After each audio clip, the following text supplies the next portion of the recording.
অবশেষে বাংলাদেশে সাধারণ নির্বাচনের দিন ঘোষণা করল নির্বাচন কমিশন।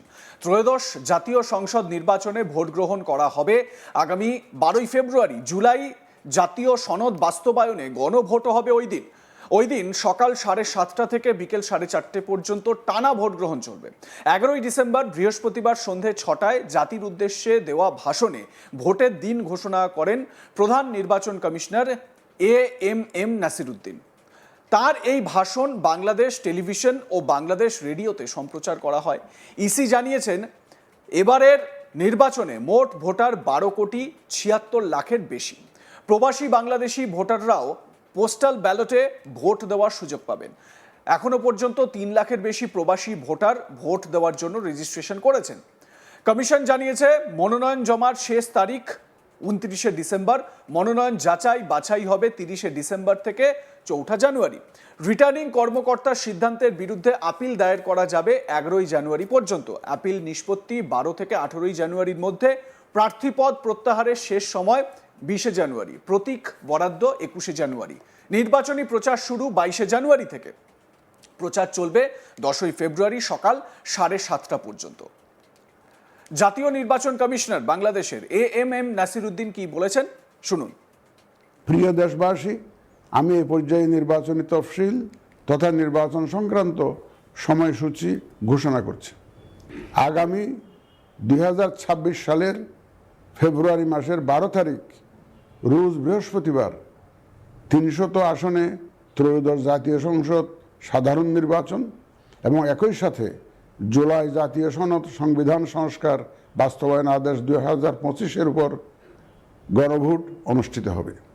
ত্রয়োদশ জাতীয় সংসদ নির্বাচনের জন্য মনোনয়নপত্র দাখিলের শেষ তারিখ আগামী 29শে ডিসেম্বর 2025 রোজ সোমবার।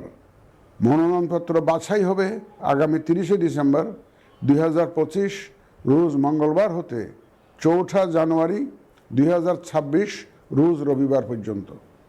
রিটার্নিং অফিসারের আদেশের বিরুদ্ধে কমিশনে আপিল দায়েরের শেষ তারিখ 11ই জানুয়ারি 2026 রোজ রবিবার। কমিশনে দায়েরকৃত আপিল নিষ্পত্তির তারিখ 12ই জানুয়ারি 2026 রোজ সোমবার থেকে 18ই জানুয়ারি 2026 রোজ রবিবার পর্যন্ত। প্রার্থিতা প্রত্যাহারের শেষ তারিখ 20শে জানুয়ারি 2026 রোজ মঙ্গলবার। রিটার্নিং অফিসার কর্তৃক চূড়ান্ত প্রার্থী তালিকা প্রকাশ ও প্রতীক বরাদ্দ 21শে জানুয়ারি 2026 তারিখ রোজ বুধবার। নির্বাচনী প্রচারণা চলবে 22শে জানুয়ারি 2026 রোজ বৃহস্পতিবার হতে ভোট গ্রহণ শুরুর 48 ঘন্টা আগ পর্যন্ত তথা আগামী 10ই ফেব্রুয়ারি 2026 রোজ মঙ্গলবার সকাল 7:30 পর্যন্ত। ভোট গ্রহণ হবে 2026 সালের ফেব্রুয়ারি মাসের 12 তারিখ রোজ বৃহস্পতিবার। নির্বাচন প্রক্রিয়ায় সকল রাজনৈতিক দল ও প্রতিদ্বন্দ্বী প্রার্থী সহ ভোটারদের আন্তরিক অংশগ্রহণ ও সক্রিয় সহযোগিতা কামনা করছি। সকলের প্রতি আমার আহ্বান, আসন্ন ত্রয়োদশ জাতীয় সংসদ নির্বাচন ও গণভোট সফল করে আমাদের গণতান্ত্রিক অগ্রযাত্রায় ঐতিহাসিক ভূমিকা রাখুন। দেশবাসীকে নির্বাচনে অংশগ্রহণ করার আহ্বানও জানান জাতীয় নির্বাচন কমিশনার। ভোটের গুরুত্ব সম্পর্কে বোঝান। কি বুঝিয়েছেন এ বিষয়ে এএমএম নাসিরউদ্দিন শুনুন। নির্বাচন ব্যবস্থা সংস্কার কমিশনের বিভিন্ন সুপারিশের পাশাপাশি নির্বাচন কমিশনের নিজস্ব মূল্যায়ন ও অংশীজনের পরামর্শের ভিত্তিতে এসব সংস্কার করা হয়েছে। এই উদ্যোগ সফলভাবে সম্পন্ন করতে সহযোগিতার জন্য আমি অন্তর্বর্তীকালীন সরকার, নির্বাচন ব্যবস্থা সংস্কার কমিশন ও জাতীয় ঐকমত্য কমিশন সহ সকল অংশীজনদের জানাই আমার কৃতজ্ঞতা। প্রিয় দেশবাসী, বিভিন্ন কারণে এবারের নির্বাচন আমাদের জাতির ইতিহাসে অনন্য ও গুরুত্বপূর্ণ। প্রথমত, প্রকৃত গণতান্ত্রিক ধারা পুনঃপ্রতিষ্ঠার পাশাপাশি কাঙ্ক্ষিত সংস্কার প্রশ্নে সিদ্ধান্তের নির্বাচন এটি। এবার জাতীয় সংসদ নির্বাচন ও গণভোট একই দিনে অনুষ্ঠিত হবে, যা একটি নতুন অভিজ্ঞতা। দ্বিতীয়ত, সংশ্লিষ্ট সকল রাষ্ট্রীয় ও গণতান্ত্রিক প্রতিষ্ঠানের জন্য এই নির্বাচন হচ্ছে সক্ষমতা প্রমাণ করে ভাবমূর্তি পুনরুদ্ধারের অনন্য সুযোগ। তৃতীয়ত, দীর্ঘ গণতান্ত্রিক আন্দোলন সংগ্রামের পর দেশের স্বার্থে রাজনৈতিক দলসমূহের মাঝে সৌহার্দ্যপূর্ণ গণতান্ত্রিক প্রতিযোগিতার ধারা প্রবর্তনের দাবি রাখে এই নির্বাচন। চতুর্থত, প্রায় অকার্যকর পোস্টাল ভোট ব্যবস্থাকে পরিমার্জন করে এই নির্বাচনে একটি কার্যকরী রূপ দেয়া হচ্ছে। বিশেষ করে বাংলাদেশের অন্যতম চালিকা শক্তি আমাদের রেমিটেন্স যোদ্ধা তথা প্রবাসী বাংলাদেশি ভোটারদের প্রথমবারের মতো ভোটের আওতায় আনা হচ্ছে। একইভাবে প্রথমবারের মতো ভোটের আওতায় আসছেন আইনি হেফাজতে থাকা ভোটারগণ।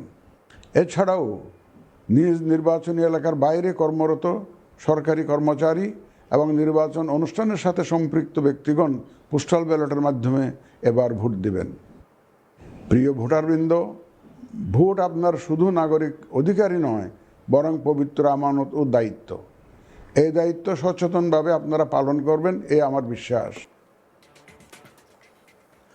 ছাত্র জনতার অভ্যুত্থানের মুখে গত বছরের 5ই অগস্ট বাংলাদেশে শেখ হাসিনা আওয়ামী লীগ সরকারের পতন হয়। 8ই অগস্ট অধ্যাপক মোহাম্মদ ইউনূসের নেতৃত্বে অন্তর্বর্তী সরকার শপথ নেয়। অন্তর্বর্তী সরকার দায়িত্ব নেওয়ার 16 মাসের মাথায় জাতীয় নির্বাচনের দিন ঘোষণা করল ইলেকশন কমিশন। প্রথমে গত বছরের ডিসেম্বরের মধ্যে জাতীয় নির্বাচন করার দাবি জানিয়েছিল বিএনপি সহ কিছু দল। গত 6ই জুন জাতির উদ্দেশ্যে দেওয়া ভাষণে প্রধান উপদেষ্টা অধ্যাপক মোহাম্মদ ইউনূস বলেছিলেন 2026 সালের এপ্রিলের প্রথমার্ধে নির্বাচন অনুষ্ঠিত হবে। এরপর 13ই জুন লন্ডনে প্রধান উপদেষ্টার সঙ্গে বৈঠক করেন বিএনপির ভারপ্রাপ্ত চেয়ারম্যান তারেক রহমান। ওই বৈঠকে 2026 সালের ফেব্রুয়ারির প্রথমার্ধে জাতীয় নির্বাচনের বিষয়ে দুজন একমত হন। এরপর থেকে সরকার বারবার বলে আসছিল ফেব্রুয়ারির প্রথমার্ধেই জাতীয় নির্বাচন হবে। ইলেকশন কমিশনও সে লক্ষ্যে প্রস্তুতি এগিয়ে নেয়। এর মধ্যে গত 13ই নভেম্বর প্রধান উপদেষ্টা ঘোষণা করেন জুলাই জাতীয় সনদ বাস্তবায়নে গণভোট ও জাতীয় সংসদ নির্বাচন ফেব্রুয়ারির প্রথমার্ধে একই দিনে অনুষ্ঠিত হবে। বৃহস্পতিবার জাতির উদ্দেশ্যে দেওয়া ভাষণে এ দুটি ভোটের দিনক্ষণ ঘোষণা করা হলো ইলেকশন কমিশনের তরফে। কিন্তু প্রশ্ন হচ্ছে, যে ইলেকশনটা হবে বলে ঘোষণা করা হলো সেই ইলেকশনটা সঠিক হবে তো? মানে সার্বিকভাবে সবাই ভোট দিতে পারবেন তো? স্বচ্ছ ভোট হবে তো ইলেকশনের নামে প্রহসন হবে না তো? দেখুন, আজ তাক বাংলায় অনেক বিশেষজ্ঞ বাংলাদেশ সম্পর্কে যারা নিজেদের অনেক মতামত জানিয়েছেন এবং বাংলাদেশের উদ্ভূত পরিস্থিতি সম্পর্কে নিজেরা নিজেদের যে জ্ঞান, সেই জ্ঞান আপনাদের সামনে তুলে ধরার চেষ্টা করেছেন। তাতে করে এটা অন্তত বোঝা গেছে যে বাংলাদেশে যদি সুষ্ঠু নির্বাচন না হয় তাহলে সমস্যা যেটা ছিল সেটা থেকেই যাবে এবং এই ইলেকশন প্রহসনে পরিণত হওয়ার সম্ভাবনাই সব থেকে বেশি বলে আশঙ্কা করা হচ্ছে। আপনাদের মতামত কি এ বিষয়ে? দেখতে থাকুন আজ তাক বাংলা। সাবস্ক্রাইব করুন আমাদের ইউটিউব চ্যানেলটি, বেল আইকন প্রেস করুন নোটিফিকেশন পেতে।